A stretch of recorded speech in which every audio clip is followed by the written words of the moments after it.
Martin. I'm the Chancellor of the Colorado State University System, and I want to welcome you here. I'm going to say with one person sitting in the front row, for 22 years I taught economics, and I kept track of where people sat and what grade they got.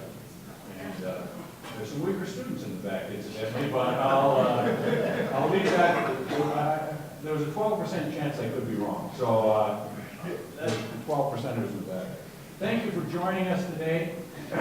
We at Colorado State are delighted to host this. I always find it somewhat contradictory to welcome you here. As you probably know, CSU is the state's land-grant university, and therefore by both law and tradition, we are the institution that belongs to every citizen of the state, wherever they live and wherever they went to college. So welcome to your university. We're glad to have you here, and we're glad to host this. And it's being hosted, just so you know, in conjunction with Senator Bennet's office, the Colorado Small Business Development Center Network, CSU, of course, Colorado Technology Association, Rockies Venture Club, and Startup Colorado. And it's also being beamed, I believe, by technology I don't understand, to Durango, Fort Collins, Colorado Springs, Glenwood Springs, and Grand Junction. So this is a statewide venture, but welcome to the site here in Denver. At the risk of seeming like an unabashed kiss-up and name-dropper, let me just say that in 42 years in higher education in several states, I've had the opportunity to work with some distinguished members of Congress, particularly on the Senate side, going back as far as Hubert Humphrey and Muriel Humphrey Brown, Marco Hatfield in Oregon, Bob Graham and Bill Nelson and Mel Martinez in Florida. One of my favorite senators of all time, Pete Domenici, and Jeff Bingaman from New Mexico. More recently with Mary Landgraf from Louisiana. And I will say, in that experience, and I'm not trying to become a political scientist here, I have met very few senators more engaged and more committed than Michael Bennet. And I think this day speaks to exactly the style he has brought in a time of what some of us view to be intense and somewhat destructive politics. It's so nice to know that some of our elected officials, and particularly one of them in Colorado, is part of a group that has reached across the aisle to do the right things for citizens, to put politics aside and create policy, and particularly to be today involved in and interested in a piece of legislation that the SEC is now responsible for implementing. And taking the time to understand what citizens and business leaders and others have on their mind, in this case about crowdfunding, but on all other topics. And so in the time I've been in Colorado, it's a pleasure to have gotten to know and to particularly admire and respect Senator Bennet. So it's good to have him here as a member of our delegation. It's great to have you here on an important topic. And with that, Senator Bennet, I will turn it over to you. Thank you. They told me to take this. Let's give a round of applause to Mike for hosting us today. Thank you for everything, your partnership. I never understood, I don't know how long CSU has been in this building, but I got my start in Colorado in that building, the one right behind us here on the 24th floor, working for Phil Anschut's private equity firm, mostly doing distressed, but doing some VC as well. And it reminds me of a moment in time in the private sector when I was worrying and thinking about capital formation, and one of the reasons why I wanted to work on this bill so much when I got to the Senate. So I'm glad to be here today, Mike, and thank you, and thank CSU for hosting us. I also want to thank our other partners, the Colorado Technology Association, Colorado SBDC Network, Startup Colorado, and the Rockies Venture Club. And I want to thank also all the panelists that will be here today, especially Doug Ellenoff, whom I'm going to introduce. Doug, where are you? Doug's over here. He's going to kick off the day today, a real expert when it comes to crowdfunding and to the Jobs Act. And greetings to everybody who's tuning in from around the state of Colorado. The President gave a speech a couple days ago, which I did not hear, but I gather that he talked about an abiding concern of his, which is income inequality in the United States, and that is my abiding concern as well. As I travel the state of Colorado over the last 4 years, and also the country, the thing that I notice that people are most worried about is that even in periods of economic growth, what we're seeing is median family income continuing to fall. And that has produced an economy that has generated the worst income inequality that we have seen in this country since 1928. And there are a lot of reasons for that. But one reason is that we have become incredibly productive as an economy, incredibly efficient. If you look at, I carry around, I didn't bring it with me today, unless you have it, Ryan, a four-line chart that has at the top our GDP, which has grown, then fallen during this recession, then grown again. It's now higher than it was before we went into the worst recession since the Great Depression. And that's what that line looks like. Median family income, which is sort of, always declining, which means that even in periods of economic growth, for our middle-class families, it acts as a recession. Jobs, which is basically flat, and the productivity index, which goes like this, from the early 90s through today, because of our reaction to competition from China and India, because of our use of technology, which has made us so productive, and because of our reaction to the recession itself, which drove the productivity index straight up, because firms were trying to figure out how to get through this tumultuous time with as few people as possible. We have become incredibly productive. Washington is a place that's dominated by incumbent interests. This left-right stuff you're watching on the cable television at night is a masquerade for a bunch of incumbents that are fighting over tax benefits they accrued and regulatory benefits and statutory benefits they accrued deep in the last century, when they might have actually been producing jobs and when they might have actually been producing rising incomes. My view is that the way we are going to solve this challenge, this income challenge that I talked about, is through innovation and education, because it's the firms that are created next week and the week after that and the week after that, the venture-backed firms in many cases, and now the crowdfunding-backed firms that are not at the height of productivity, but actually what's new, are the ones that are going to create jobs and rising wages in our economy in Colorado and across the country. This is why we've been so focused on reforming the Food and Drug Administration, for example, because we have 600 bioscience firms in Colorado that pay an average salary of $71,000, and they came to me and said, Michael, we can't raise venture capital anymore. It's all going to Europe. It's all going to Asia because of the regulatory uncertainty of the FDA.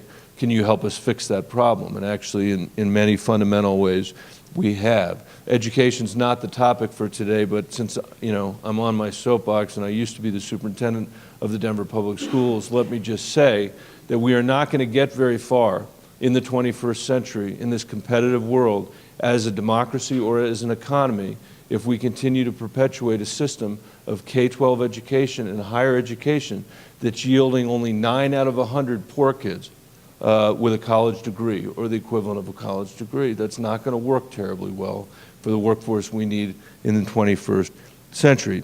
I view crowdfunding as a critical part of the innovation side of this equation. According to the research firm Massolution, crowdfunding raised $2.7 billion in 2012, and we're just scratching the surface. In 2013, the amount is expected to nearly double to $5.1 billion. The same firm found that there are approximately 600 active crowdfunding platforms worldwide. At a banking committee hearing last year, one witness testified that in 2011, Kickstarter alone, and I know all of you are familiar with Kickstarter, raised almost half as much for the arts as the National Endowment of the Arts itself.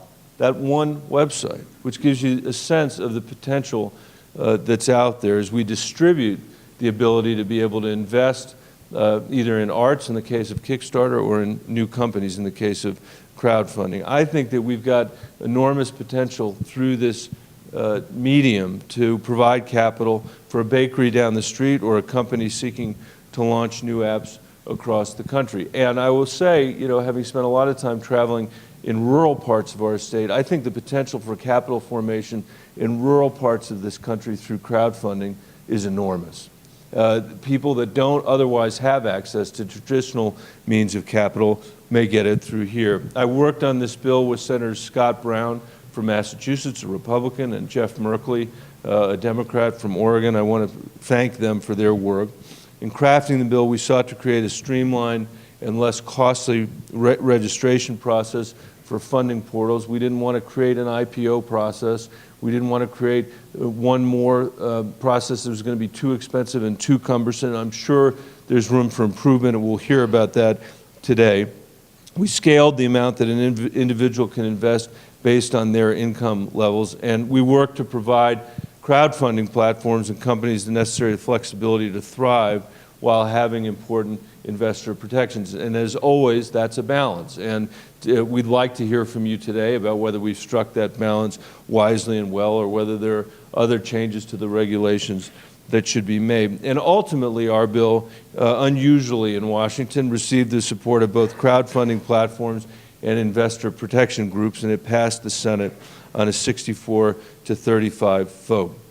So now, in the typical fashion of DC, a year and a half later, and about 7 months too late, we have 568 pages of rules and 295 questions that the relevant agency has put out for public comment. I hope we will use this opportunity, all of us, to learn more about the proposed rules and what they mean for the future of equity-based crowdfunding. We want to hear your thoughts today about what we can do to improve these rules, and we will convey your ideas to the SEC. This has never been an idea that came from Washington, D.C. This came from the tech community in Colorado. It came from the VC community in Colorado, who said we need to think more deeply about capital formation in this country for the 21st century. And I want to make sure that as the rules are actually codified, that we get it right. I want to thank all of you again for being here today and for your participation today. Now, I'd like to introduce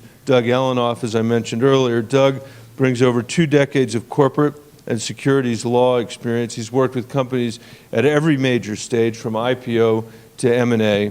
He has been an early advocate of crowdfunding. He knows the SEC rulemaking process well. He lived with this legislation as it was going through the Senate and the House. He lived with it as it's been through the SEC. He doesn't bear any responsibility for it. I'll take the responsibility and the blame, but his job today is to give us a 101 primer on the bill. So please welcome Doug to Colorado. Thank you again for your interest and for being here today. Doug.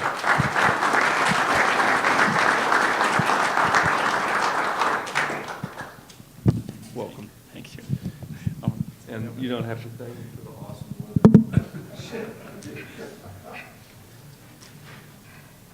Well, it's good to know that I've got a get-out-of-jail-free card, and when this all collapses on itself, I can point my finger at him. But thank you very much for the invitation to come today. Crowdfunding is an initiative that I've spent several years on, and I'm very excited about. Just by way of a little bit more about my background, our firm is a 60-lawyer firm, of which 35 are securities lawyers. And besides just generally representing 50 public companies, we've been meaningfully involved in the establishment of certain securities programs that assist entrepreneurs, and they come with acronyms typically, like PIPEs and registered directs and SPACs and programs like that. And that's given us the advantage of working very closely with the SEC and with FINRA and state regulators, and so we've come to know them very well, and we have a very good relationship with them. So when the Jobs Act, and my hat's off to the senator and the other senators for really embarking on a mission with the Jobs Act that there were versions of it that the SEC had toyed with on Title II in particular, but never really meaningfully progressed. So for what they accomplished is extraordinary from my point of view, and I think it's going to meaningfully help entrepreneurs raise money in an enlightened new way across this country. And actually, it's a worldwide movement if you're unaware of it. So, Senator, thank you very much for your efforts. I really appreciate it. I think it's going to be extraordinary. And there are a couple of entrepreneurs who I was speaking to earlier already who you'll meet today. From one of them is the Roost that you'll see, and the other is Octa, and they ran Kickstarter campaigns, and we'll learn a little bit more about them later on. So by show of hands, how many people in the room today are entrepreneurs? Okay, great. VCs? My favorite, regulators? Okay, good, then I can be a little impolitic. Does everybody have a good appreciation for the differences between Kickstarter, Title II, Title III? I don't want to speak too offhandedly if you're not aware of them. So everybody understand Title III? Okay, then I'm going to do a quick primer if that's okay. So we are not here today to talk about Kickstarter like crowdfunding. Crowdfunding encompasses a bunch of different things. Kickstarter, Indiegogo, Rocket Hub, and you're going to hear about Kickstarter today because the two entrepreneurs that I mentioned earlier raised their initial financing, it wasn't financing, but raised money on Kickstarter campaigns. Those three platforms of the Mass Solutions report of 600 platforms worldwide are what we call donations, rewards, and pre-order platforms. They do not sell securities. They do not raise money for entrepreneurs by way of securities. And it would be impermissible. Title III today is impermissible. The proposed rules just came out, as the Senator mentioned. We will talk about the 585 pages momentarily and the rules. Title II, however, which is the sale of securities to accredited investors, did go live in this country on September 23rd, and it's meaningful and it's important. You need to understand it, but it's different still from what we're talking about, which is Title III crowdfunding. So there's Kickstarter, there's Title II, which is what AngelList and Circle Up and WeFunder and Crowdfunder and all these sites are generally soliciting money on behalf of entrepreneurs in this country today successfully, thanks to the Senator's efforts. And I'll give you a stat. I was just down in Washington 10 days ago speaking. They shared with me that their data suggests that since September 23rd, the date this country allowed general solicitation, 306 deals have raised $2.1 billion. Impressive, Senator. Okay?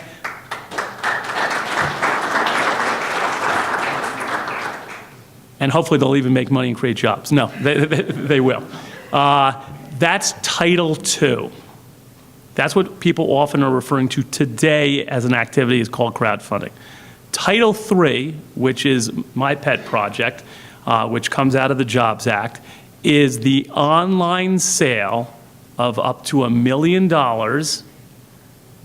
by entrepreneurs, securities, debt and equity, but only through crowdfunding platforms or broker-dealers that have to be regulated and licensed effectively by both the SEC and FINRA. This is not the wild, wild west. There is so much misunderstanding of the proper balance between capital formation and investor protection.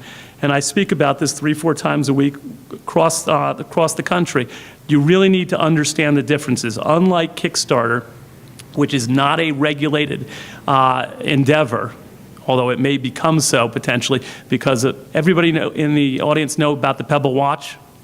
How many people in the audience know about the Pebble Watch? Excellent. You need to know about the Pebble Watch. Pebble Watch raised $10 million in a pre-order campaign about 18 months ago. It was a pre-order of a Bluetooth watch that the VCs turned down. They raised the $10 million on Kickstarter. And then, based on the success of that, venture capitalists came along and funded them, I think, to another $15 million. Title III, though, is up to $1 million through licensed and regulated entities. Title II accredited investing doesn't have to be done through a broker-dealer or a funding platform. Title III does. So it's up to $1 million. It's scaled amounts of money from unaccredited investors in what I call a quasi-public offering, and they're capped at 5% or 10% depending on their income and net worth levels. And the proposed rules spell it out in a little more detail than the actual statute provided. But it's a limited amount of money that they can spend to participate in entrepreneurial activity in this country. Unlike Title II accredited investing, where once you've been verified to be an accredited investor, you can spend invest an unlimited amount of money. Title III, again, through a platform, limited amounts of money that you can invest. The entrepreneur can only raise up to $1 million. And then, in addition to that, there's things that are contained in the proposed rules as well as in the Act that people don't pay attention to, and I want this audience to genuinely understand. This is why I'm interested in it. This is why I'm associated with it, because it's not like the sale of securities in any other program that I'm involved with.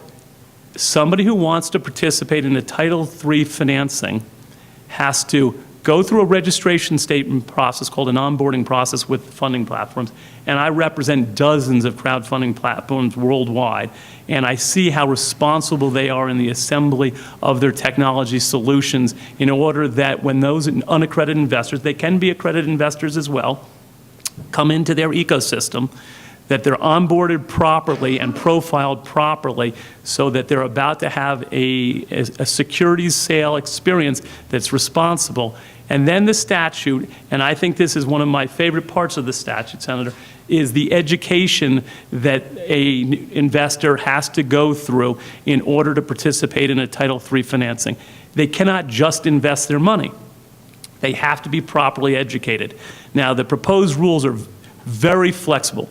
Too flexible in my judgment as it relates to what education the investor has to go through, but they have to be educated both as to the risks associated with investing generally, crowdfunding specifically, illiquid securities, and the list goes on and on and on. So before they can press the button to make an investment and put their hard-earned money in your deals, which you have a responsibility to make sure that you use properly, they understand that they're statistically at risk to lose all of their money.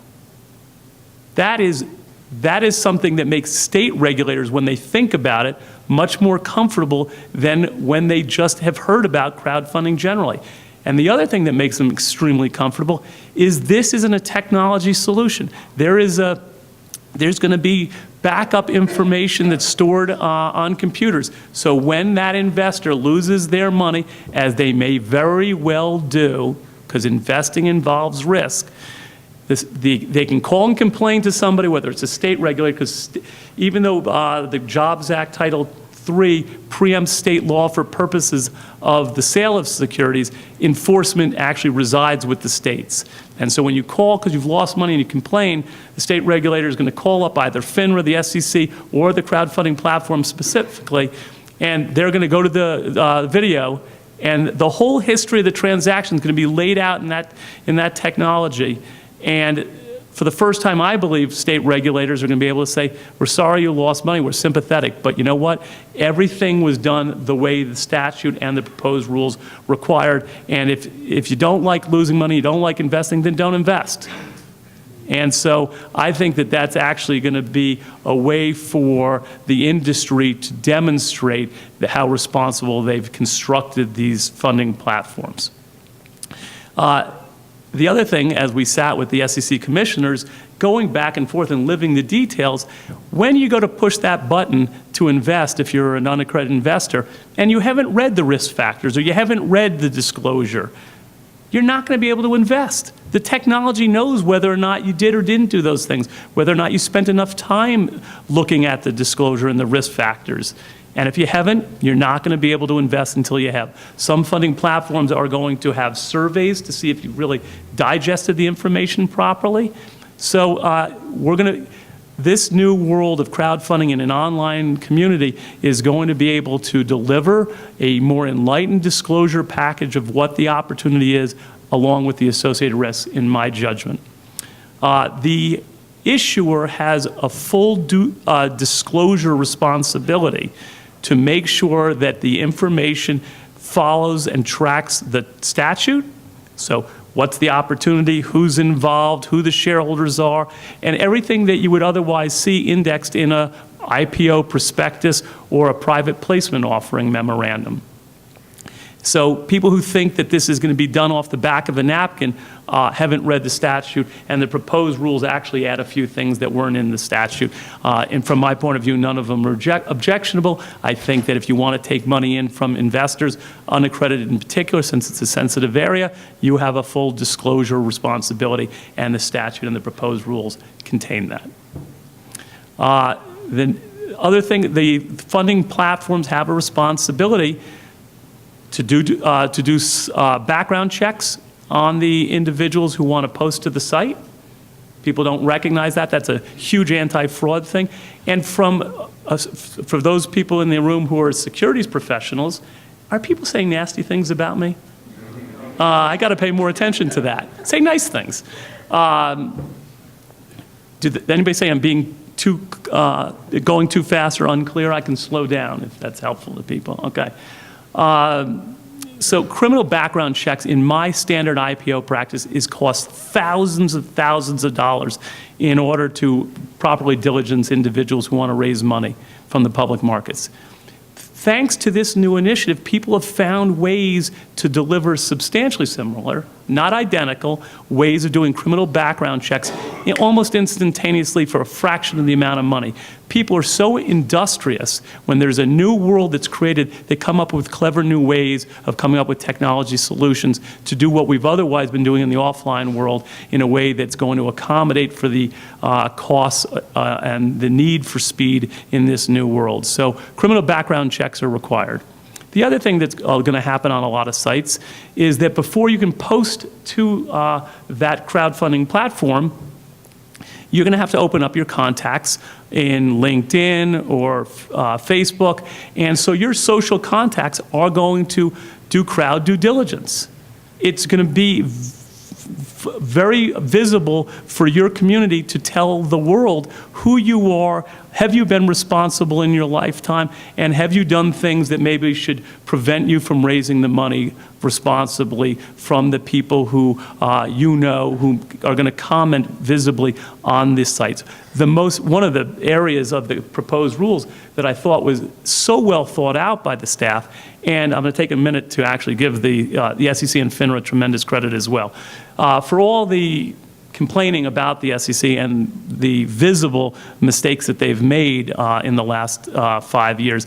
As it comes to crowdfunding, having sat with them no less than 20 times, the staff members who have worked on this have been so thorough, so diligent, so thoughtful. The proposed rules are so well thought out. There are a couple of areas which I want to discuss with the Senator, I'll discuss with you, that I am not a fan of. But by and large, I think it was really intelligently done.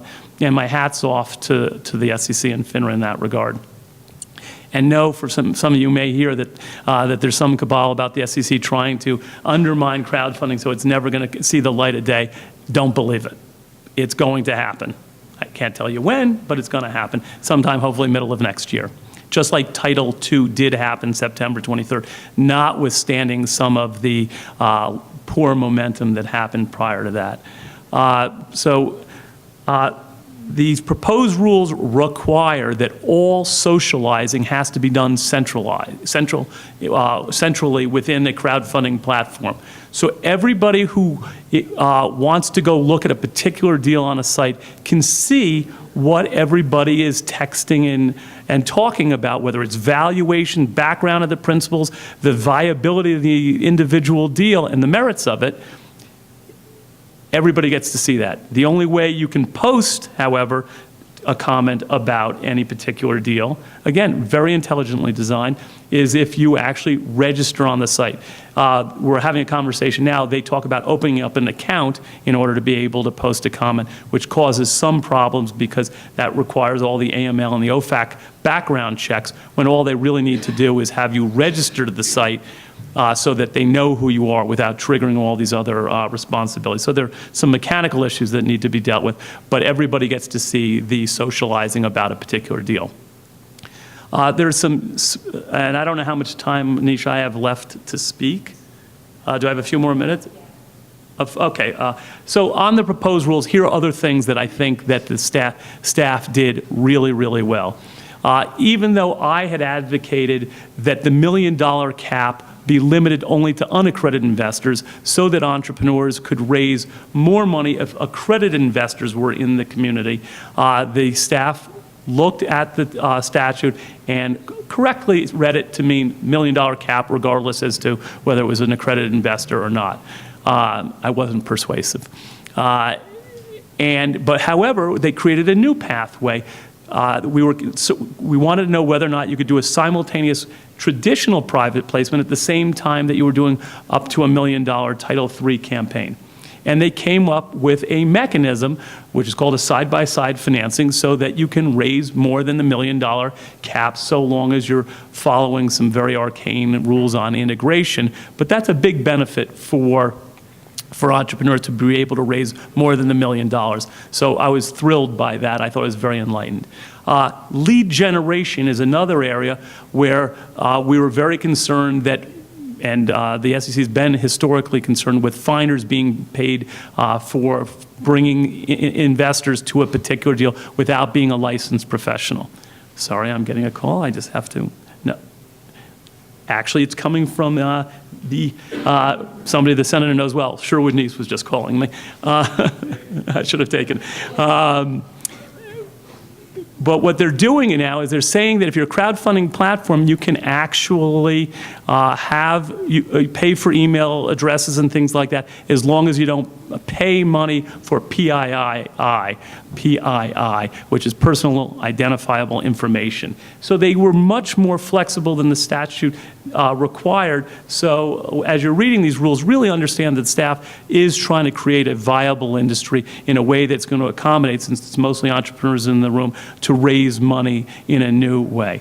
And I guess I'll stop there, even though there are a lot of other areas. I just think that those were two areas where the staff went above and beyond trying to accommodate for the proper balance between investor protection and capital formation. The one area where I will highlight that I have my concerns are two. One is crowdfunding platforms may not curate on their websites because of the concern that they're not allowed to provide investment advice. We had lengthy discussions and debate about what investment advice is. To me, filtering deal flow that goes onto a crowdfunding platform is not in and of itself providing investment advice, even though I understand the SEC's argument that it indirectly could be. I think that becomes very important when balanced against, and this is a real problem in the proposed rules, page 280, Senator, the funding platform is going to be held liable for the statements and omissions of an issuer. I don't believe that's what was intended by the statute. I think it was supposed to be light touch regulations, and had Congress meant for the platforms to be liable for the statements of an issuer, they would have expressly said it, but in the section on issuer responsibilities, they don't talk about it, and the SEC is hanging their hat on the fact that there's a catchphrase or others involved in the offer and sale of securities. Got that marked? Excellent. But when you marry, you can't curate with you're liable, that's a problem. You need to be able to filter out that which you don't want onto your site if you're going to have responsibilities, even though I don't think they should have the liability. There is a provision that says crowdfunding platforms are allowed to rely on the representations and warranties of the issuer, which helps the crowdfunding platform out from a regulatory point of view, not necessarily from a civil liability point of view. Having said all that, last comment, then we'll have a panel, and I'll introduce Bernthal, who's a professor here in town. If you read the language in the proposed rules carefully on whether or not you can curate or not, there's actually some pretty flexible language, because there was a difference of opinion even at the staff as to what investment advice or what is. And so you have, as a crowdfunding platform, have discretion to keep people off your platform that you think may cause a fraud or don't have good books and records. And that's their way of saying, yeah, we're probably not going to look too carefully if you don't allow a deal onto your site that you take issue with for any one of a number of reasons, but it's not good enough. You need to be able to curate, in my judgment. Okay, with that, so thank you for giving me the time to share my thoughts on crowdfunding, Title III, again, to be specific. We will now move to the panel discussion. Will the panelists please come forward? Thanks. And Brad Bernthal is an associate professor at Colorado Law School and the director of entrepreneurship initiative for CU Boulder Silicon Flatiron Center. As a professor, Mr. Bernthal leads the law school's entrepreneurial law clinic, and he teaches doctrinal courses in the area of venture capital, telecom policy, and entrepreneurial finance. Mr. Bernthal is also active in the startup community through SFC's entrepreneurship initiative, which helps connect CU Boulder to this area's entrepreneurship scene. Mr. Bernthal's experience also includes work in the angel finance community. Brad, welcome.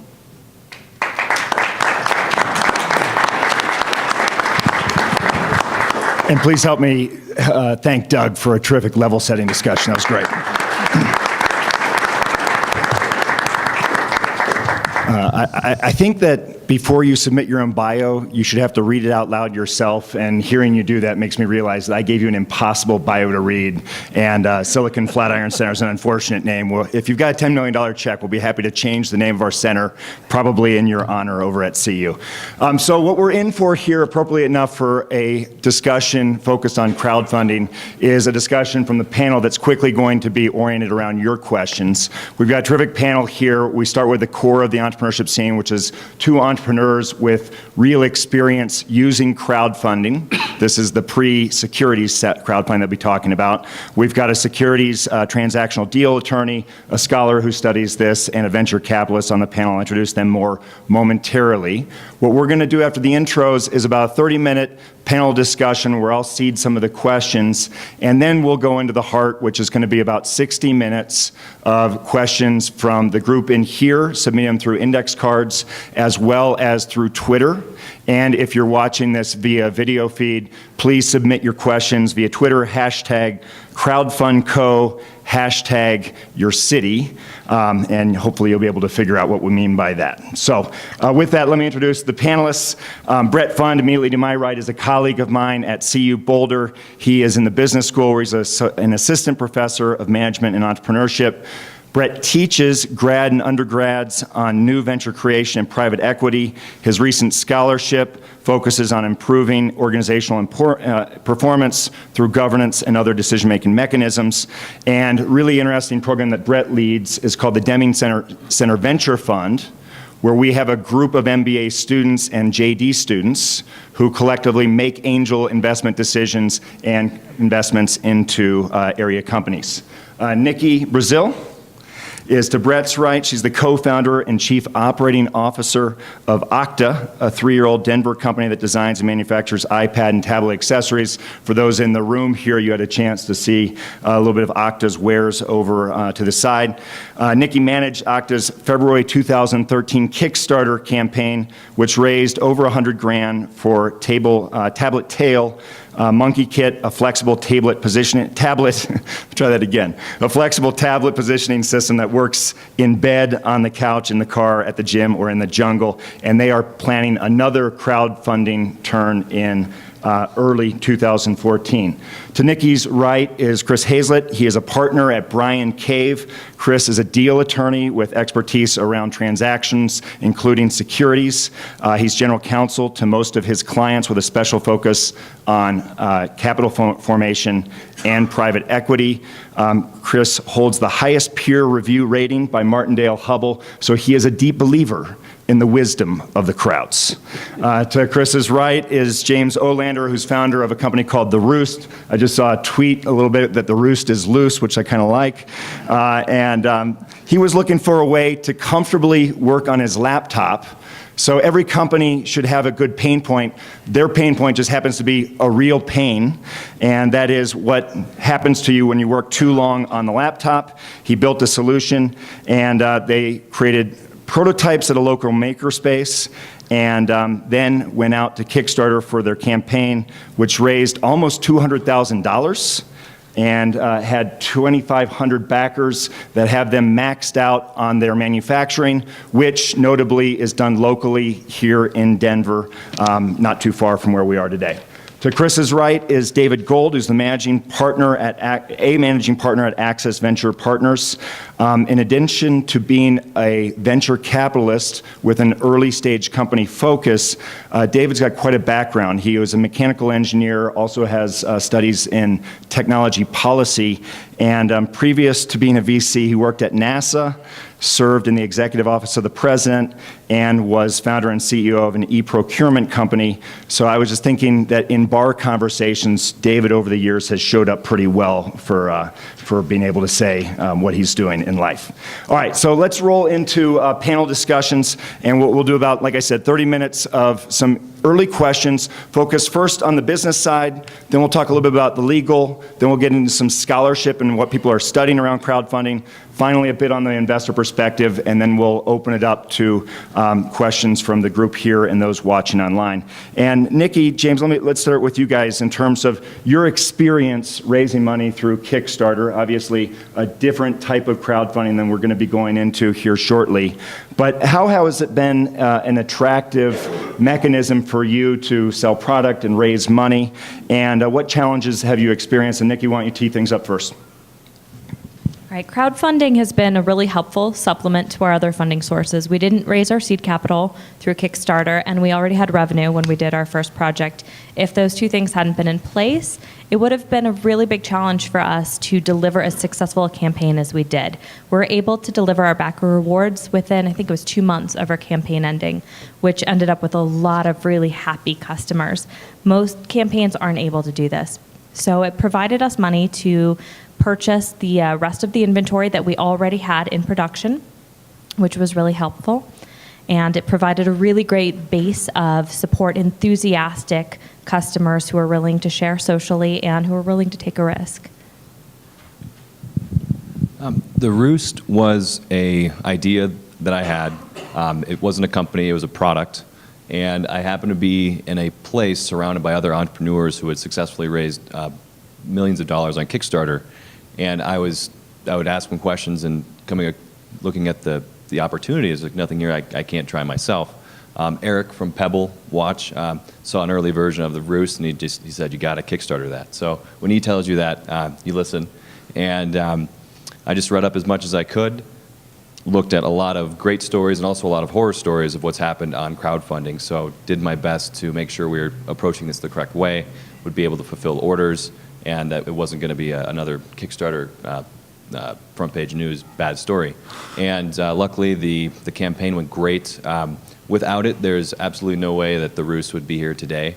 To have that slug of funds allowed me to go to equipment manufacturers, and when they're asking for a credit report for my background or for producing the product so I could buy the heavy machinery, I just said, well, I'll write you a check. And they kind of stopped and looked at me and I said, well, we're ready to go. So that would not have been possible. And it's been an amazing 6 months since the campaign in July. And we're a couple months delayed, which is, I think, kind of an expected thing on Kickstarter. So even if you don't deliver exactly on your deadlines, the community is so supportive and understanding of the problems you're facing that's been huge, and there's still a ton of support for us. Did you get optics on what percentage of your backers are local in the Front Range versus what are from outside this geographic area? Go ahead. The Kickstarter backend gives you information about where the referral traffic is coming from. I was able to see that 80% of our traffic came from within Kickstarter, and only 20% of it came from people who were coming directly, people who are already aware of the campaign. So I can infer from that the local support would be in that 20% category. Interesting. How about you, Chris? We had a great article with the Denver Post that covered the campaign, which brought in a large number of backers over the first week. The story was then picked up by a national or international magazine, TechCrunch, at the end of the campaign, which then brought in a global awareness. So that overshadowed the initial local support, but there was probably 500 to 600 backers locally. One thing that is really interesting about Kickstarter is its international reach. We found that like 35 to 40% of our backers were outside of the country. So when people are deciding whether or not to ship internationally, it's definitely something to take into account. Yeah, and the location is really important because part of the promise of crowdfunding is being able to connect people across distance, and so that's an interesting piece of data. One final question in terms of your experiences. For your companies where they were when you did the crowdfunding campaign, you could envision at least 3 different business purposes. One is to get orders, sell the Roost product. Second is more of a branding marketing play associated with selling orders, but just get the word out and get visibility. And then third is raising the money itself. As you weight those business objectives or perhaps others, how important were they relative to one another? Chris? It's James. I'm sorry, James. I think, so of those 3, I'd like to add one, which is the validation of the idea. And a lot of the advice you hear going into a crowdfunding campaign the first time is, hey, this may not work, it may flop. And so that was first the validation, and once it starts rolling, then those other three things you touched on start becoming very apparent in your mind. And so I think for me it was first validation, but then probably even between those other three you mentioned, where we want the name to be out there, we want it to be associated with the roost, so the branding, and then also developing the story, and the story that goes along with your Kickstarter campaign. That is your badge for probably the first year that you're around. That 1 3-minute video on Kickstarter is where people get to know you. And so all of that, you want to encompass those three things you mentioned. I'd agree that validation is important. For us, it was validation to the reseller. We timed our Kickstarter campaign, the beginning, to coincide with exhibiting at the Consumer Electronics Show. So we knew we were going to be meeting with resellers, and we wanted to be able to say, look at this velocity, look at the price point. You can put it on your shelves at this price point, and you'll have customers. There's also a sales and a marketing element. From a sales standpoint, you lose 10%, 5% to Amazon payments and 5% to Kickstarter. That's like the highest margin place I could ever sell my product. So marketing is also a really important point. Kickstarter to date, a year after our project, is the highest converting source of referral traffic to Octa.com, almost a year later. You can't really buy marketing that good. James, if you don't mind, Hannah, David, as you project out forward into the Jobs Act and securities versions of crowdfunding, how important do you see the kinds of things that James and Nikki just highlighted, in particular validation, marketing, relative to the importance of raising the money itself? So, I mean, I think they'll remain being very important in the context of equity crowdfunding versus the pre-sale of product crowdfunding, which is what has happened in the past. So I do think they'll be important. I think the element that's going to be even more important and challenging is when it was discussed a little bit earlier.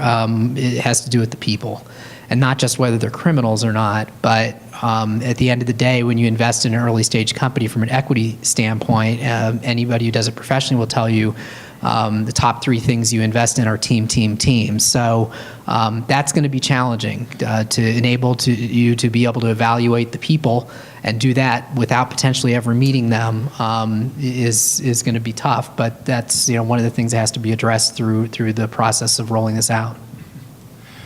Let's roll a little bit into the legal side and set some of the framework there. Chris, not James, but Chris. As you look at it from the securities law perspective, what about the proposed Title III rules jump out to you? First of all, they're massive. If you pick up that, 585, I'm going to round to 600 pages of a proposed rule. It's quite enormous. I think Doug did a terrific job of the overview, but there's a lot in there. And I really have to compliment Senator Bennet on getting this done, because I'm super excited about crowdfunding.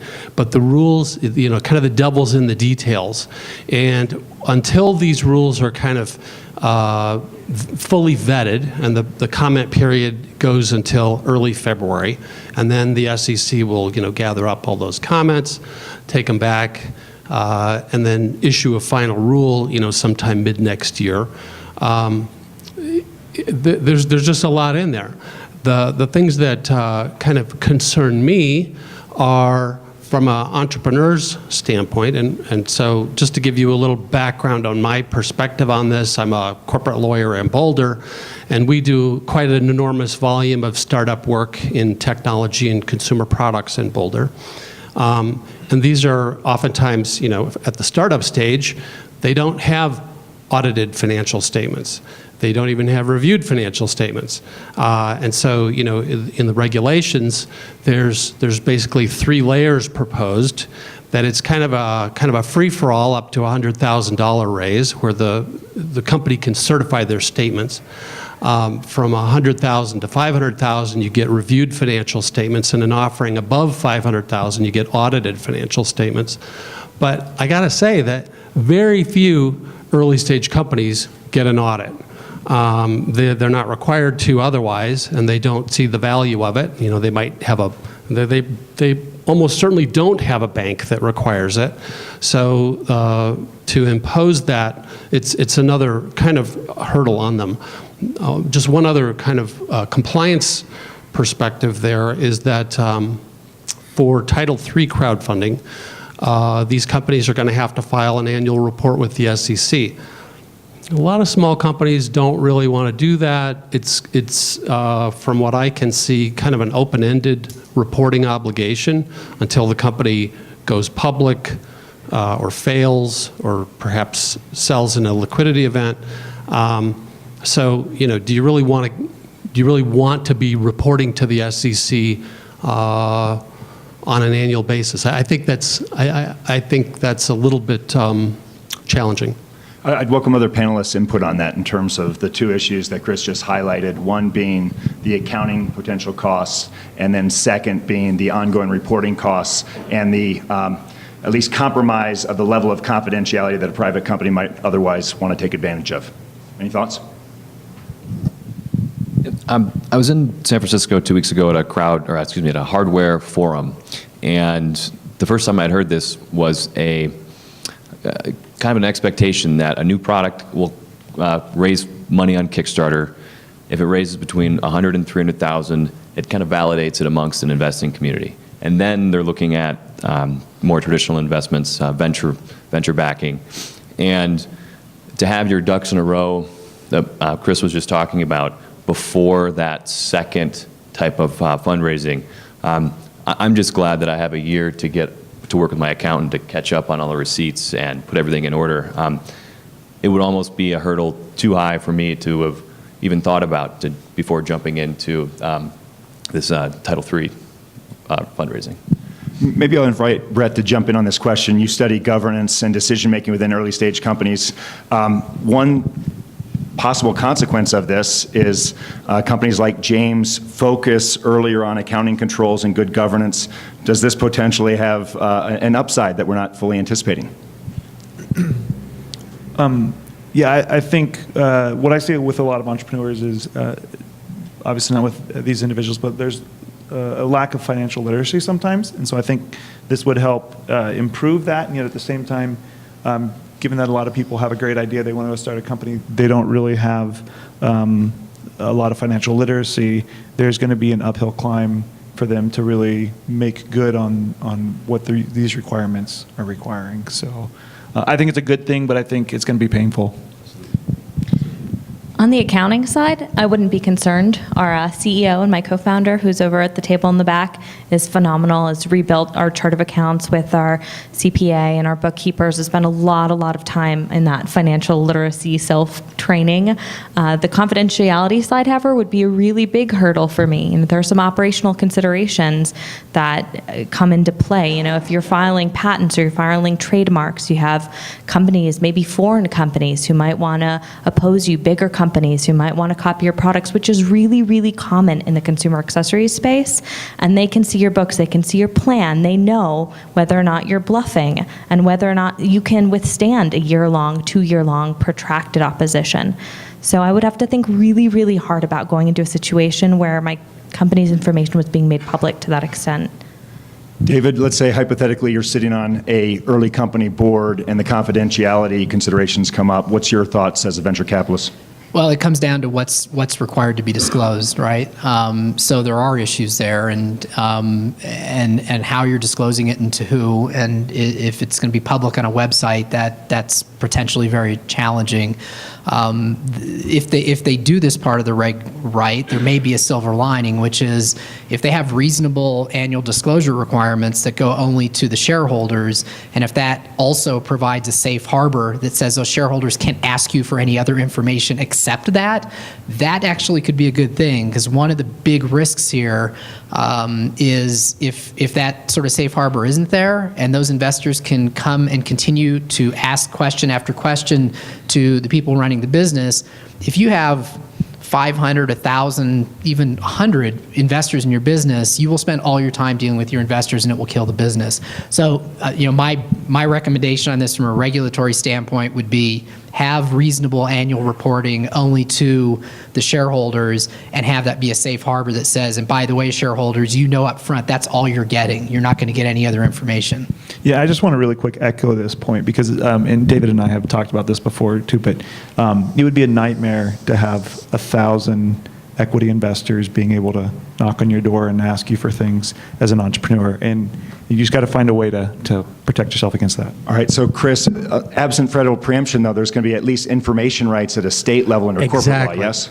Yeah, and here's kind of a wild card of crowdfunding. And trust me, I am very excited and very enthusiastic about crowdfunding. And the Title III is kind of the last piece of the puzzle across the Jobs Act. But understand that in crowdfunding, you're taking on investors who you might not know. In a usual investment round, you know who you're talking to. You are, evaluating them as much as they're evaluating you. And in a crowdfunding environment, you may be taking on investors, and maybe in a very small amount, maybe at your minimum investment level, who you don't know. You don't know who they are. You're going to know who they are, but you may get. My point is, you may get stuck with somebody, and there's a critical thinking, I think, needs to be around who do you really want in your tent. You might have a competitor as an investor, and you might have a fishing plaintiff. I think there's a trust me as a lawyer, there's going to be a huge cottage industry in people investing in small amounts in crowdfunded deals to look for plaintiff opportunities. It's a nasty business out there. But if you have a competitor or just somebody who's obnoxious and who wants to call you every day and interfere with your business operations, hey, I'm a shareholder, you need to talk to me. But they're going to have information rights, statutory information rights, kind of regardless of what the SEC says. State law provides you got a right to examine the company's books and records for a valid business purpose. And so you're going to have fights about that with these unknown investors. James and Nikki, I'd invite your feedback. Understanding that the equity model is going to be different than the Kickstarter model that you've used, how did this concern about people making orders and having relationships with individuals that you don't know and could be problematic cash out? And did you have any unexpected benefits of people that you would not have otherwise met and have been fantastically helpful in ways that you didn't really anticipate?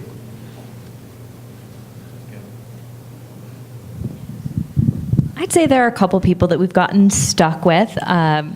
People who want to return product, even though they've backed a project and they decide they want out. Kickstarter doesn't allow that, but they want it. So am I going to have my customer service guy take emails, phone calls, international phone calls every day, give them the opportunity to lambast us on Amazon? No, I'm going to give them their $60 back. That's fine. It hasn't really been a big issue for us, but it's come up. I like this idea of a safe harbor. That's something that makes me feel safe. There is a lot of communication. I was full-time on the campaign, the 45 days it was running. We had 1,000 people who were backers who had questions, suggestions, comments, special needs, address changes. And then the people who aren't backers, they want to interview you too to decide if they're going to back your campaign. It might be 5, 6, 7 emails, and then they don't pledge. So there's a lot of communication, and I appreciate consideration for making that manageable so I can still run my business. James, how about you, and any unexpected benefits from people who got behind you? Yes. I'd like to preface with the differentiation between a product and a company. Kickstarter makes it very clear that they're not a store, even though it is a store.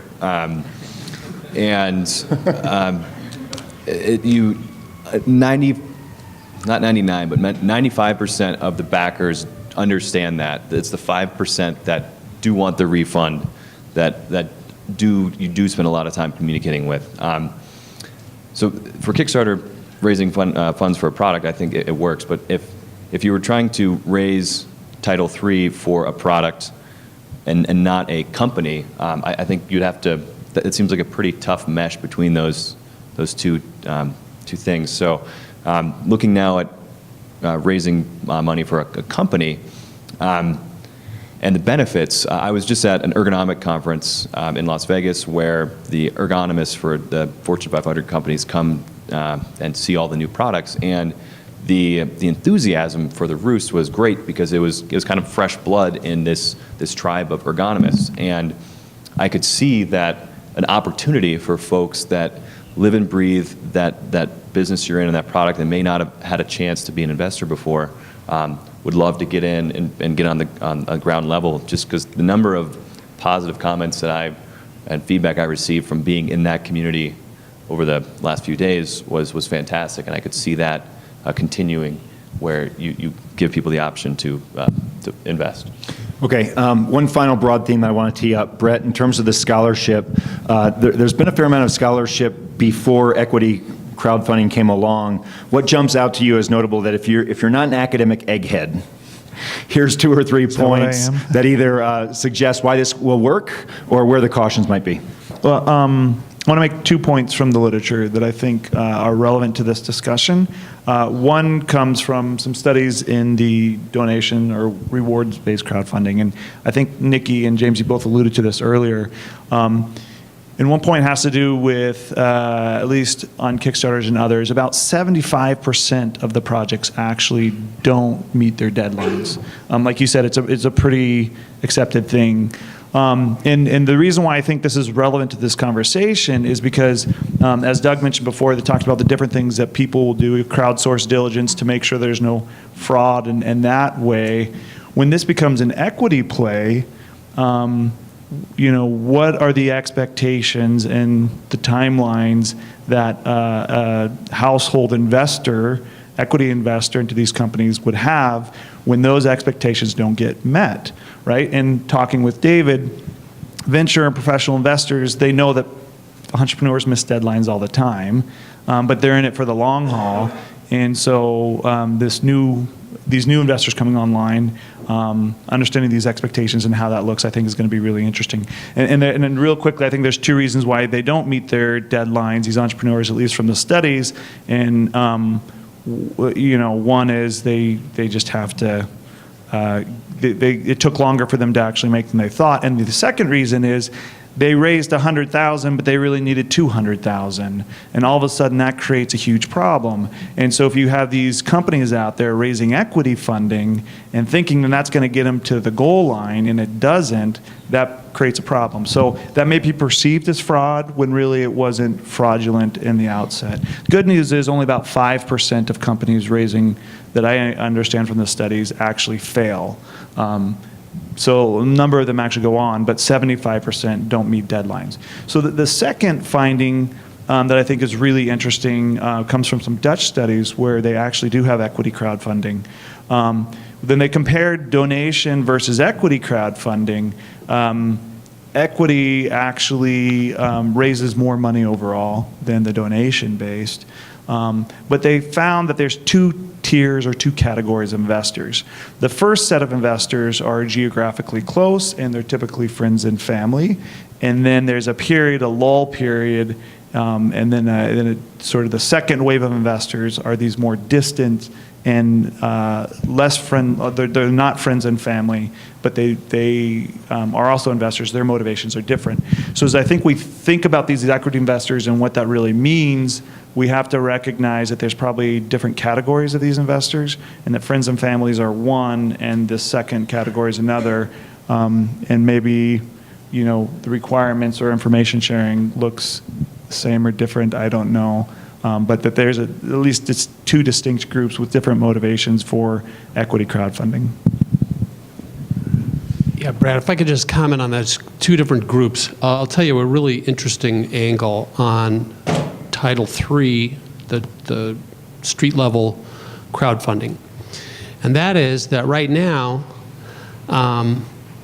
you can raise money through an equity crowdfunding site to accredited investors. That already exists. That's a Title II deal.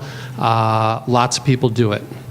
There's lots of discussion around the new general solicitation rules, but let's not get sidetracked. You can crowdfund to accredited investors right now. No non-accredited investors, though, because that puts you into a different disclosure scheme. So what's going to be a really a really cool avenue here with Title III crowdfunding, especially if you want to dodge the audit requirement, is to raise up to $100,000 in a Title III crowdfunding deal to friends and family and run a parallel offering on an accredited site, because those two offerings can be distinct. They will not be integrated together. And so you can now do what you couldn't do before. You used to be able, if you were just doing an accredited offering, you had to stick with only accredited investors. And now you can bring in some friends and family along the way without, without those offerings being intermingled. It's a neat opportunity, it really is. All right, so let's roll into questions. I encourage people who are here to use the index cards and/or Twitter. I'll also be monitoring Twitter. And the first question, David, I'll invite you to tee it up first. What is the return on investment model for investors going to be under Title III? And I'll expand that question out a little bit in terms of the types of companies that you expect to see funded. Is this going to be the traditional, highly scalable VC type company? Or is this more likely going to be, say, lifestyle companies that may not scale but otherwise are less likely to raise outside funding? No, that's a great question. First of all, I think you're going to see the vast majority of these companies, like the two that are up here, are consumer products companies, because that's something that the general population sort of can get, they can relate to. I have a hard time thinking about our IT security software company, Logarithm, that sells to data centers, getting their start through crowdfunding. Just not likely to happen. So that starts with the universe. It's going to be sort of filtered to business to consumer products companies. And yeah, just like in the real world, I think it's going to mirror that. And the reality is most businesses, most early stage companies are not necessarily what I call lifestyle, but they're slower growth businesses, which aren't bad businesses. They're just going to grow sort of more steady over a longer period of time versus what venture capitalists seek, which are ones that have that S-curve growth and are going to grow, have the potential to grow at extraordinary rates. Unfortunately, it's not clear that the failure rates on those slower growth businesses are necessarily any less than the ones we think have potential for the S-curve growth, yet the return potential clearly is less, and that creates some real risks for crowdfunding and what ultimately is going to be the kind of return that a crowdfunding investor might get, investing in 10 or 15 companies. Our look at it would say their return's probably going to be significantly less than the kind of return we get. Doug's giving me the eyebrows. Let me invite Doug to join us here, and we'll get his input. The panel discussion's been great, guys. Very interesting and informative. The only thing I wanted to add to that, because I think, and I was talking to my brother who's in the audience about it, and he's looking at me, what are you involved with this all for? I think crowdfunding, as David's pointing out, is going to have a lot to do with smaller, more mature businesses, and they're going to be debt financed.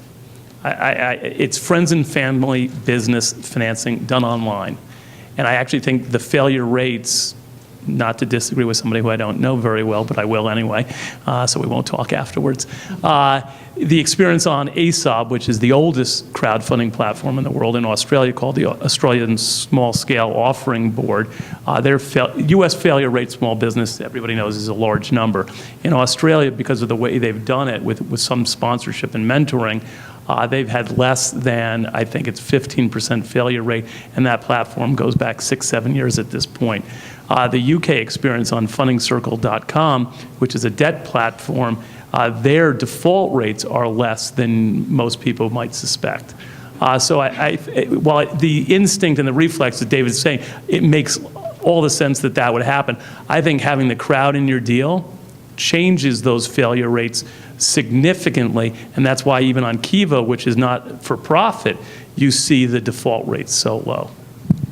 And that's why I think crowdfunding is something that all the entrepreneurs in the audience ought to understand. If you're not a new app, and a data center play, I get, that's going Title II or VC traditional, but there's a lot of businesses that are lower growth businesses that can't get community bank financing that will raise money in crowdfunding Title III. It's just more likely going to be debt than equity, and then you're going to have a whole conversation, I'm sure, about what's the exit. Yeah, I think one of the big questions, if it does turn out that that the vast majority of companies that can benefit from crowdfunding are consumer products and consumer offering type companies. If you're one of those companies, I think you really have to ask yourself the question, what's the real advantage of me of doing equity or debt crowdfunding, of doing some sort of security versus doing a pre-sale of my product? Because the types of challenges you're going to have if you do a Kickstarter today really are no different than you'll have with your customers. These are normal customer issues. I bought the product, I'm not happy, I want a refund, but they're just pre-buying it. So, it's a really important thing to understand. Why would I want to go through all of the additional requirements and workload here to do a security offering if I have a consumer product versus just do a pre-sale of the product? Yeah, and just a real quick comment. I mean, I don't think the exit opportunities are very clear, especially if you're talking about some of the smaller, slower growth businesses, right? I mean, even in the higher growth businesses, angels that get in on a deal often have, different motivations than, say, David, a venture capitalist, getting in on the deal.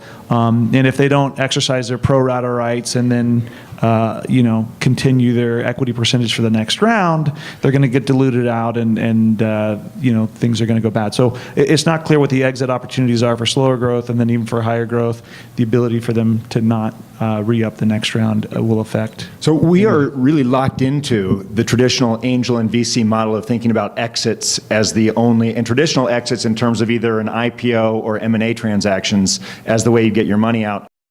The additional possibilities of either a robust secondary market that after the hold period could emerge as a mechanism for exit, that's the way we typically think about public investments now, or dividends as another way of potentially, especially lifestyle companies, kicking out financial incentive to their backers. Do you think that those are viable incentives for investors? Doug? Thanks, David.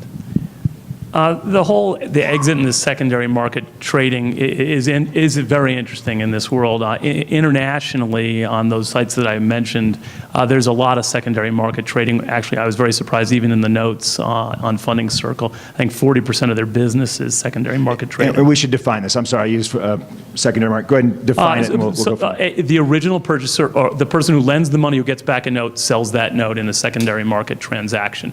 In the U.S., that's not going to be possible. A funding platform, Title III, is not licensed to do secondary market trading.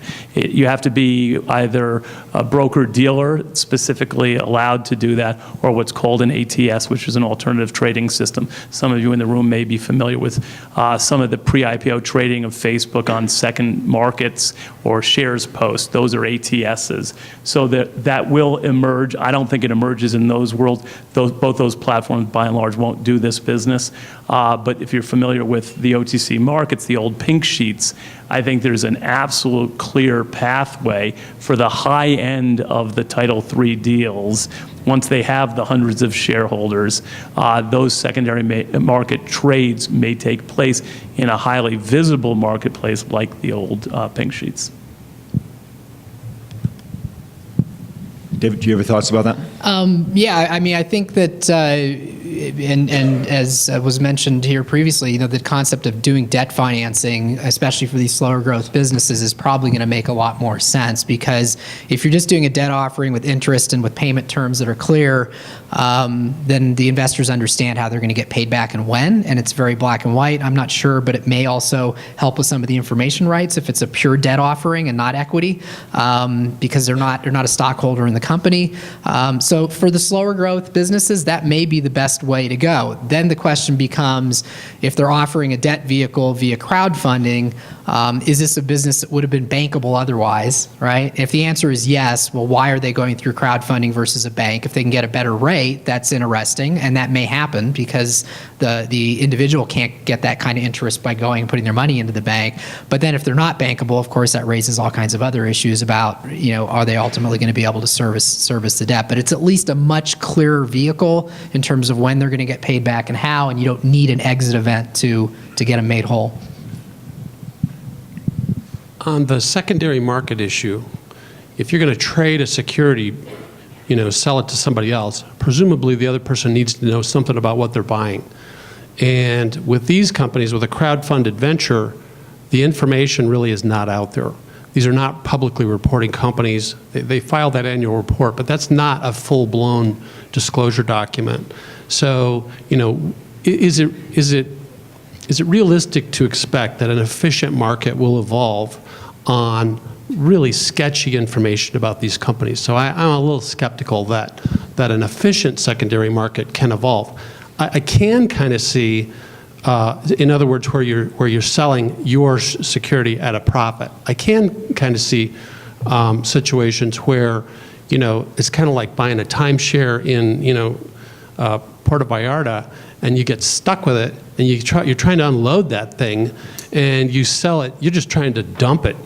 Don't tell me about don't confuse me with a return on my equity. Just give me a return of my equity. I'll take anything I can get. So I could see people bailing out in an inefficient, uninformed market, but I don't really see it becoming a very liquid opportunity. James? Yep. Brad, to comment on new opportunities or new ways of looking at this deal. If I understand correctly, there's no minimum for the crowd investor. 2,500 is the maximum for. 2,000 is the high end that a unaccredited investor below $40,000 can invest. So for those, There's no minimum, and that so Well, $100,000 with maximum for the unregulated bookings for the Title III. $100,000 investment from an individual investor in a 12-month rolling period. Okay, I'm thinking of the numbers as how many folks for a minimal investment could be now part of my club as the team. There's a model for co-ops. There's a brewery in Austin, Texas that's funded by co-op, and the ownership is that you get a certificate that says you are part owner of this brewery, and that has been very compelling for a lot of beer enthusiasts in Austin. And you know, without necessarily it being a money-making opportunity for these investors, but they have a plaque that they can put on the wall that says, I've invested in this company. They have some ownership in it. It's cool, and that's something I think could have a lot of traction, and something that I would be very interested in offering to folks that are supportive of my product and my company. all right, so we've got some excellent questions coming in from Twitter. I want to move a little bit into speed round here, so we'll jump. First of all, there's a great question about platforms. The specific question was, do you expect AngelList to stay essentially Title II oriented, availing itself of Reg D exemptions, or do you see AngelList moving into Title III? I invite also additional comment on Doug's comments concerning platforms overall and whether they will emerge in this area, especially given some of the concerns about being responsible for issuer misstatements. Chris? I talked with one of the largest Title II equity platforms yesterday and asked that question. And they said, we don't see us going into that. This is not interesting for us. We're going to stick with the 506 deals. We're not going to go to the smaller offerings. Doug, thoughts about who you expect to emerge on the Title III front? Chris is right. I mean, AngelList does not intend to go Title III. They are the largest. I mean, they have, for those of you who don't know the numbers, AngelList, which is a Title II platform, they were doing pre-Title II business over the last several years. They have 3,800 deals that are generally soliciting on their site today. That's extraordinary, truthfully, but they're not going to go Title III. When you look at Kickstarter, or when you talk to Kickstarter, Indiegogo, and Rocket Hub, which are the three big donations models, Rocket Hub just came out and said they're not going to be. Indiegogo probably will be, and Kickstarter has never shown any interest whatsoever. Interestingly, though, a lot of the Title III platforms that are really, in many ways, in my judgment, more interesting technology solutions because they've had to comply with the Title III statutory provisions, have gone into the Title II business since September 23rd. And I would encourage many of you to go look at those sites, whether it's Early Shares or Seed Invest. They're doing both, and although they may not go back Title III, but Funders Club, which is another big one we fund, or crowdfunders probably will not. Okay, a question that strikes close to my law professor heart. I'm a company that wants to avail itself of Title III crowdfunding. Do I have to be organized as a C Corp? Chris, you want to tee that up first?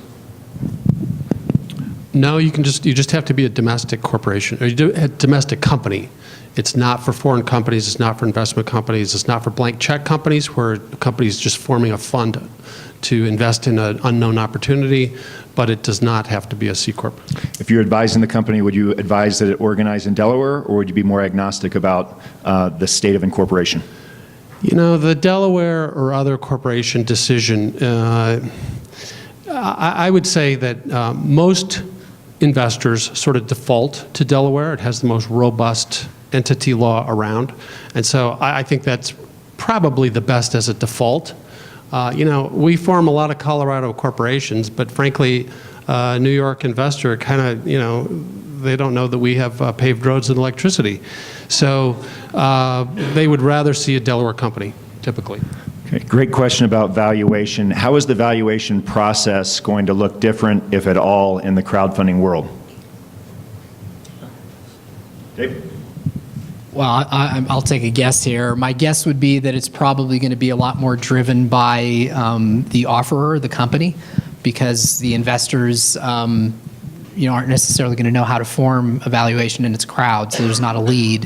Whereas typically what you see with even angel investors is you'll have a lead, and that lead typically is the one that drives the valuation and the deal terms. So I would think that that's going to get flipped a little bit here. And with that comes some real risks for the investors in the context of equity. These get diminished if it's a debt offering. But in equity financing, anybody who's done any private equity investing knows it's pretty easy to structure an equity investment that on the surface looks like, if you're excited about the company, that the investment itself is kind of interesting, and yet the chance for the investor to make any money is close to nil because of preferences, because of where that stock sits in the stack, and all these very complicated things that it's going to be very hard for the average person to really stay on top of. Bret and I teach VC classes. They're going to become very popular and in demand, so people can understand this. Nikki? I think the valuation issue and the confidentiality issue are pretty closely tied. People ask us all the time, why don't you go on Shark Tank? And the reason is that we could never justify our valuation without showing you everything we've got in our pocket. We've got 4 products that we're ready to launch that are completely developed, tested, tooled, patents pending in our pocket that I'm not going to show anyone on television yet because of how bloody the CE accessory industry is and because of how big our competitors are to literally take ideas like the Pebble and put them on the shelves through their distribution channels that I can't necessarily compete with right now. So I would be nervous about that. Can I just add a little color to that? Yeah, let's make sure you have a microphone, Doug. Again, what's interesting about this space is people are coming up with new ways to accommodate for old ways of doing things. So there is an online service that has been the broker to small businesses throughout this country, and they have a database of tens of thousands of deals with the enterprise value, the transaction values that these companies have sold for. So with a push of the button, an issuer is going to be able to see, if it's not a tech deal, what similarly situated companies are worth. And it's not going to be as analytic as what David does or what appraisal companies do, but as a starting point, it's not going to be just based on sticking your finger up in the air. There will be socializing, and so that's going to help mold it, because if you go too high, your deal just won't get funded. You may interact with the crowd and say, well, at what price would you do it? And another feature on AngelList, which is really terrific, is they have lead deal managers on that site that structure the deal and come up with the valuation. Otherwise, the deals will sit there and not get funded for the reasons David is suggesting. And we should... So actually, I'd like to follow up it. So, and that's AngelList, which is Title II, but at least as it's currently written in Title III, the intermediaries specifically really, they can't be promoting. There's lots of risk, and we've talked about that here. There's a saying in venture capital, a lot of venture capitalists know, which is your valuation, my terms. I'll take any valuation, any price in the company you want if you let me name the terms. And that's the challenge here, is that the terms of the investment, the terms of the equity, the preferences, the anti-dilution, the rights of that equity with respect to formation of other equities, the devil is in the details, and it is very, very complicated in terms of how you do that. And the risk here, the biggest risk for Title III crowdfunding, in my mind, and I would suspect most of us would probably agree with this, is if this results in a flurry of lawsuits, then it's going to fail. And my concerns with a 600-page regulation, that's kind of the direction we're heading, is that this is going to end up with a flurry of, we have patent trolls, we're going to have crowdfunding trolls. The law firms going after these crowds that have funded companies and who say, hey, well, I can do a class action lawsuit here and I can pierce the corporate veil here and go right after the founders because it's very complicated. Did they disclose everything they were supposed to, et cetera, versus coming at this from the standpoint of the way more like credit cards and mutual fund prospectuses are done, which is saying, here's a standard disclosure, here's what you have to disclose, and there are limitations on how you can structure the investment so that we can make it a little simpler and so you can't screw the investor. And if you disclose these things, unless you were fraudulent, you've got safe harbor. And that's a very different way of thinking about it. It's not the way that most regulators think about things because they want lots of levers and controls and things like that and make it complicated. Doug, in front of the SEC, I mean, this seems like a sensible proposal, especially with respect to saving on transaction costs too, the idea of a standardized disclosure. Was there any traction for that, or is there any traction for that in the final rules? In the proposed rules, as we head towards final rules, yes. Well, there's a lot of discussion in the proposed rules about how you go about disclosing what the transaction fees are and the use of proceeds in particular, not unlike in an IPO prospectus. So, and it needs to be disclosed. It needs to be disclosed very clearly as to what the transaction-related expenses are, particularly as it relates to the funding platform. So I use the word transaction cost, but here I mean the costs of disclosure, full stop, not just the cost of the transaction. Okay. Well, I think this goes back to an earlier discussion you were having. There's a lot of socializing going on now that the cost of doing a crowdfunding campaign is going to be high. That doesn't offend me, not because I'm going to be paid those money, because I'm not, but because you're raising money from the public and it needs to be done to a certain standard. It is a securities transaction, and I believe the better way of looking at that same conversation is that you're going to be able to amortize that upfront expense, the good governance, over the life cycle of raising up future rounds as well. But is it going to be costly? Yes, and it will have to be disclosed. All right, so I'm going to ask Chris an unfair question, but first there was a Twitter question. When you guys did your Kickstarter campaigns, how much did that cost you? And if you can ballpark both financial costs as well as time costs, just give people some sense as to how much investment did that take from the company perspective. James? No progress was made on anything but crowdfunding during the 30 days of the campaign and probably a month before that for prep. And to talk with the 2,500 backers after the campaign has required one full-time staff position for 6 months. It took us 4 people part-time for a month to prep the campaign, 1 person full-time for the 45 days of the campaign, and 2 people, including 1 IT professional who had to parse the data that Kickstarter gave us, which isn't usable. You can't ship anything with it, and build a database to make it usable, and a customer service person afterwards, so 2 after the campaign. All right, Chris, here's the totally unfair question, but let's say Nikki comes to you and says, I'm really interested. Understand that the rules are not final yet, but she says, what ballpark is it going to cost me from a legal perspective to raise, say, $500,000? As you start to think about the steps, where would you put this, even directionally? And by the way, this is not a quote for everybody out there, but where is this direction going to head? Thanks, Brad. You know, what am I going to say? It depends, right? It depends a lot on whether it's a convertible debt offering with pretty standardized terms or a fairly sophisticated equity offering with, more of a Series A-like transaction. But it's going to be, somewhere above $10,000 and up to, 30 or 40. It really depends a lot. That's the thing about these crowdfunding. Crowdfunding has an allure in its kind of pop culture aspect, because you say, well, I can raise money on crowdfunding, and you think of a Kickstarter campaign, and people don't think about the resources that you had to put into that. That's enormous. And they think, well, I can just do this. It's not going to cost me much at all. But there's really a lot more to it. And something that I need to emphasize, and I think Doug would too, is that this is not a do-it-yourself project. the fact that this is becoming kind of a crowdfunding to the masses that does not make it simple. You're still in a very, very heavily regulated and heavily litigated area of securities law. There's a lot to it. So this is, it's just not a do-it-yourself project, and there's significant risks, there's significant complexity to it. Doug's going to jump in. Let me just lob in a question that I've heard a couple times that you think this is going to be a magnet for additional litigation. David mentioned piercing the corporate veil, which means not only would a shareholder be going after the company, but they'd be going after the individual owner's assets, presumably here the executive team or directors. Help me understand that. Why is that going to look different in this environment? And especially if the company doesn't have any money anyway, which is when shareholders are going to be unhappy, how is that piercing going to occur? And if there's no money there, who's going to sue? I'll just tell you, having done a lot of entrepreneurial finance as well, even regulators can't give you good statistical number on the number of actual litigation in private placements, friends and family venture, and I think it's statistically insignificant. So for all the hysteria about it, I don't see it.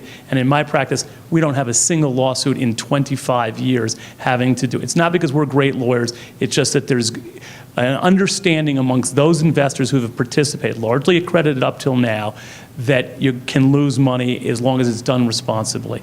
That's why the education and the onboarding responsibility in CFP and Title III is mission critical, so the expectations are aligned with the potential loss, number one. Number two, the cost of transaction in Title III, and one of the reasons we as a firm committed to this is we wanted to have a front row seat watching legal fees and accounting fees come down in order to accommodate for this new world. And there are automated systems that do it. Chris is 100% right. It's not do-it-yourself exclusively, but it's hybrid and partial in my mind. In order to do a good Title III legal structuring, the work product can start off any one of these automated systems. But what we've already started to see, and it's a little horrifying, is that there's a mismatch where somebody will go on automated docs and do a preferred stock term sheet and deal docs, and their charter document doesn't accommodate for preferred stock. So it's a warning to you all. Make sure you can start, but have sophisticated counsel, at least supervise and review. And that's why I call it a hybrid, so that you have use the lawyers for their expertise, and if you want to do the base level work yourself, that's not the worst thing in the world, but you need somebody to sign off on all of it at the end of the day. Last thing on litigation is NASA, which is the umbrella organization for all state securities regulators, recognizes that there's no class action angle of attack here.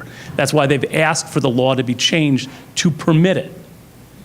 Okay, so it's just an interesting point. I'm not saying people won't try it. I think there's no real class, actually, by and large. I think it's up to the $1 million financings, and if it's $2,000, $5,000, $10,000 investments by individuals, if the crowdfunding platform has done what it's supposed to do, there's not really a class, even though there may be lawsuits, not naive, but at the same time, it's not going to stop this industry at all from emerging. So I'd really like to talk about those costs for a second. If it's going to cost, say, $10,000 to crowdfund under Title III, then I need to go for at least $100,000. Otherwise, I'm better off paying the 10% to Kickstarter and not dealing with the scary unknowns. Now, this is not a survey of the literature, right? These are numbers I pulled from Kickstarter last night. Kickstarter reports 52,000 successfully funded projects, of which 937 have raised over 100,000 and 54 have raised over $1 million. That's 2% have raised anywhere near the cap under the Title III fund. So I'm a little concerned that it's not going to make sense to go with Title III for a lot of companies. Question from the group in here. Our company tracks sex offenders in the community and has developed new technology that replaces the ankle monitor and provides greater public safety. It's an emotional topic. Can crowdfunding be coupled with social media to drive visibility for a company like ours?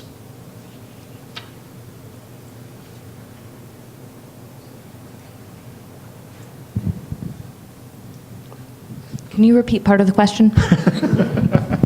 I can. So they have a new tool that is going to replace ankle bracelets for sex offenders. highly emotional topic. They're wondering whether a company like that will be able to avail themselves of crowdfunding going forward. There's an awesome campaign on Indiegogo that they should check out. It's a straw that you put in your drink at the bar, and it detects date rape chemicals. And they raised a lot of money, and they did a great job explaining the dangers, the age groups affected by this. And I think crowdfunding is by nature social anyway. So as long as they tell their story from the heart, I think they'll be fine. Yeah, just echo that. I mean, I don't see why not. It seems like, especially companies that produce or have some sort of social implications, I think we'll have a lot more play in this space. Another legal question, if you raise funds from non-accredited investors, does it limit your ability to raise additional funds in any way? So we've mentioned integration a little bit. Maybe we can elaborate and clarify those points. Right. As we were talking about earlier in these side-by-side offerings, it's kind of set up to do that. As long as you structure an offering as a standalone offering, and this is a legally sensitive question, so you would want counsel's input on this, but you can segregate them off, you can fence them off, you can have and as I was saying earlier, in this side-by-side concept, you now can do an offering in two separate offerings and include some non-accredited investors that you couldn't before. The fact that you raise money from non-accredited investors, if you subsequently enter into an offering that is for accredited investors only, you just need to make sure that the proper boundaries are there, but it can be done. Yeah, and just to add on really quickly, from an investment perspective, I think it all depends on how it's structured, right?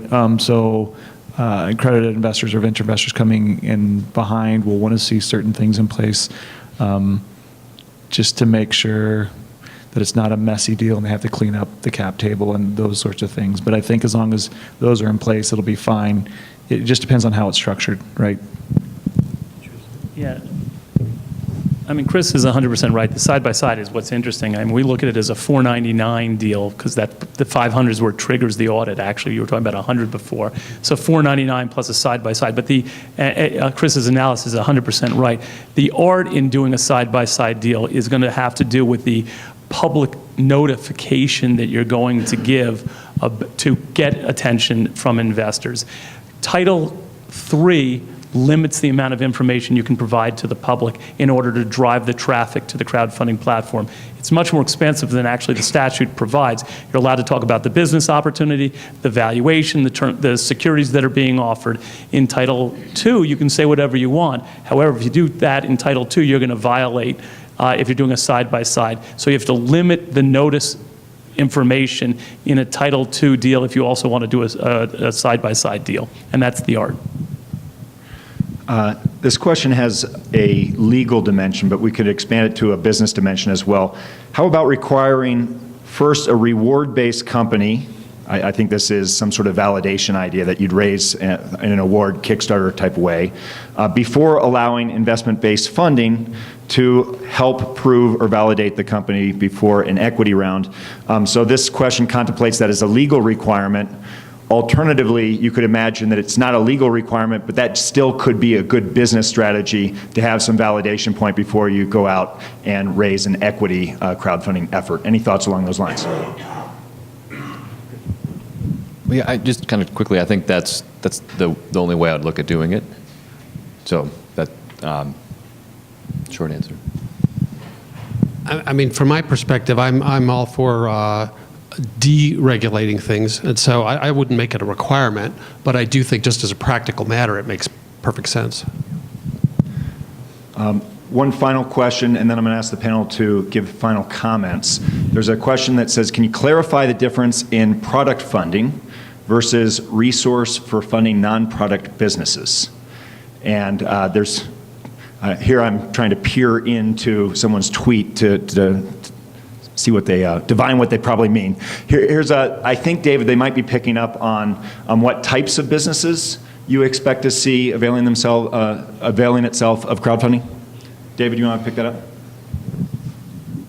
Yeah, so, I guess, again, under Title III, where you're talking about going to unaccredited investors, I do think it's going to be heavily focused on consumer-oriented products. It's just going to be very hard for a large number of people to understand a business-to-business product. Maybe a small number of them would get it because they happen to work in that area and really understand whether this is something they even like the idea of. So I think it's going to be challenging there. I mean, one potential way around it, although I don't know that the law or the regulations will allow for this, one thing that's happened on AngelList under Title II, which is very interesting, is the formation of syndicates where there are professional investors who, including some venture capitalists, who are actually going out and vetting the deals, finding them and leading them, and then bringing together a group through AngelList of, in this case, accredited investors to invest alongside them in the deals.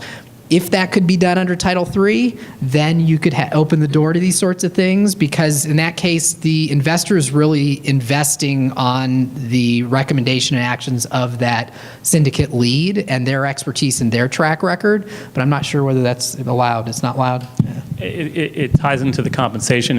What's great about, and that is a wonderful structure, but what's happening in those deals is the lead manager is getting a part of the promote from AngelList, whereas in Title III, it's a transaction-based compensation, and you can't fee split with a non-FINRA member. Can you do back end? Because actually a lot of the ones on AngelList are doing just a carry on the back end based on profit. Is that still not allowed? It's unclear. Unclear. Okay. Super important question before we tie up. An individual who's an entrepreneur in rural Colorado asks, more or less, how can I avail myself of crowdfunding? What does pitching from rural Colorado look like? And presumably in a post-equity crowdfunding world, how is that individual going to get visibility? So if I draw from the literature, I guess I'm that academic egghead. But what we've seen is a couple studies. One is actually in Nepal, and then what they looked at was how crowdfunding opportunities would either motivate or demotivate the youth to actually start companies. And what they found was it actually motivated in rural settings more people to start businesses and seek out funds through crowdfunding. Other studies have looked at current crowdfunding models, at least in the donation and rewards based, and what they find is it's pretty geographically distributed. So it's not just focused in the hubs, the VC hubs, it's all over, but that certain categories of companies tend to emerge in certain areas. So you'll see a lot more art companies in certain areas and other product focused in other areas. And so I think that's the promise of crowdfunding is in the rural areas. One of the promises is that they'll be able to get access to capital they didn't have otherwise. Implicit in that question is some notion of a pitch. Obviously, if you have an electronic portal, you'll be posting that I'm raising money there. How would you advise a company in terms of in-person, I guess, promotion alongside that electronic activity, if any at all? From what I've seen in crowdfunding, the in-person aspect is non-existent. Clearly, that's the historical best method. But the whole advantage here of crowdfunding is that you put it out to large numbers of people and you don't need to do that. So what I would recommend to anybody is that they look at the big sites and look at the pitches that are on there. And what you'll find is that it is incredibly exciting. It's amazingly creative. It is entrepreneurism at its absolute finest. The degree of opportunities and innovation that's out there. This is astounding stuff. It is so exciting. But if you look at these pitches, and you will learn how to do it quite quickly. Video is a significant component, a polished video. There's a whole cottage industry developed of consultants to develop these pitches to put them up. This is not amateur stuff. This is not a crummy PowerPoint. These are really cool videos that are extremely eye-grabbing, and they have to be because you've got to kind of separate yourself from the crowd of opportunities. You've got to stand out. People like to touch things before they buy them. People like to know about things before other people. I mentioned before that we timed our Kickstarter campaign to coincide with the Consumer Electronics Show, it's the largest conference in the country.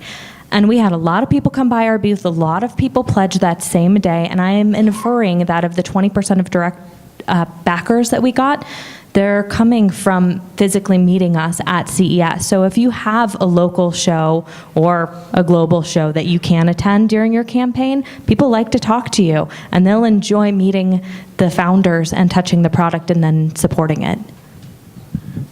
There's a tactical strategy for crowdfunding. Projects die all the time on Kickstarter because they post them and they've not done any pre-showing or generating excitement before the campaign. Crowdfunding is a game of numbers. The more people that you can get in front of your page, there's a few percentage that'll convert. And I couldn't imagine that changing for Title III outside the friends and family, that first group. So I'm going to ask the panel to wrap up with one thought in terms of responsive to Senator Bennett's invitation to provide one suggestion about what you'd like to see in the final rulemaking. Doug, you alluded to an idea that you have. Do the panelists have a suggestion there? And questions continue to roll in parallel with that, there is a specific question about taxes, and that is, if you're a company raising money on crowdfunding, is that subject to taxation? And we might discuss the distinction between the front end of the investment versus the back end. Chris, you want to tee that up, and then we'll wind up? Well, as on that tax issue, I think something to be aware of is that in the rewards-based crowdfunding, if people are buying a product, if they're ordering a product, if they're making donations to fund a pre-order, that's not a gift. That's taxable income, and a lot of entrepreneurs may not think about that, and they say, well, I need $100,000 of production, and so I will raise $100,000. Well, they need to raise a lot more than $100,000. First of all, they got to cover all their platform costs. They got to cover all their shipping costs. They got to cover their taxes. They've got to cover a variety of other expenses. So, the need is oftentimes much more. If it's a capital contribution, that's not taxable income. That's capital. That's buying stock. So that's not taxable income to the company. So, if there's anything else, maybe I missed it. All right, you're going to chime into the SEC. Doug or David, you want to start? One thing that you would highlight as they're finalizing the rules that you would suggest they keep in mind? I would just point to page 280 again and get rid of that provision. Boy, I would say, and unfortunately, I don't know if it's possible, but when you're starting with a 585-page regulation, which is keep it simple, and I think the more complex this is, the more likely it won't succeed, the more likely it'll create too much cost, too much reporting challenge, and too much legal liability risk that it won't succeed. And I think, and I don't know if it's possible in the structure of the law or not, to come at it from the very different way of saying we're going to create standardized disclosures, may require a change to the law in terms of standardized information rights. And if you do these things, as long as you're not fraudulent, you've got safe harbor, and you've disclosed how the investment's going to work and what the risks are, it would also make a better environment for the investors to make decisions versus this very, very complicated regimen. So that's a big comment because it's not to a specific section of the 585 pages, which I have not read. I've only read a summary of them. But those would be my comments. James? I think I would agree. The complexity of just going into that Title III arena for me, looking back, would have been a hurdle too big to jump. So I would stick with the funding platforms that are available out there that line up with the validation, which a lot of first-time products, that's the phase they're in. I'd like to get rid of the audit requirement on financial statements or somehow qualify that significantly, and to rethink the SEC annual reports. I think that annual reporting to shareholders is fine, or investors, but having an SEC overlay for the life of the company to me is too heavy. Remember that we're on the same team. At the point that an investment has been made, the interests of the investor and the company are aligned. So make sure that in those regulations, you're not creating an us and them mentality that's causing separation, and that you're protecting the investor by also protecting the interests of the company and the jobs that it's creating. Professor. So really quickly, I'd like to echo the standard disclosures and then also the idea of safe harbor. I think those are really interesting aspects. The other thing, kind of going along with Nikki, I think we can't ignore this data that 75% of companies, at least currently on donation rewards based, miss their deadlines. And we can put in a lot of things of what we can do to protect against fraud getting onto the platform, but I think maybe that's part of the education that Doug's talking about, of helping investors to understand, but maybe defining what is really fraud, so that people, when deadlines are missed, aren't thinking, oh, this was a fraudulent investment and I'm in trouble now. All right, we're going to turn it over for the company showcase here in a moment, but this has been such a rich, interesting, and smart discussion. Doug, David, James, Chris, Nikki, Bret, please help me give them a warm thank you. That was great.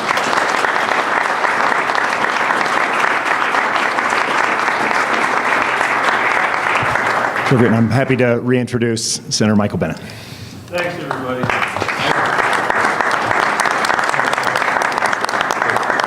I want to say goodbye to the people that are remotely watching this, and I want to say thank you to all of you for participating today, and thank you for what you are going to do over the next months and years to build Colorado's economy through this exciting new way of raising capital. And with that, let me just say we're transitioning to the company showcase, I think, so we can see some of the folks that have already been successful raising equity online. So thank you to our panelists, thank you to our moderator, thanks to all of you, and I'll get out of your hair. Have a wonderful holiday. Thanks.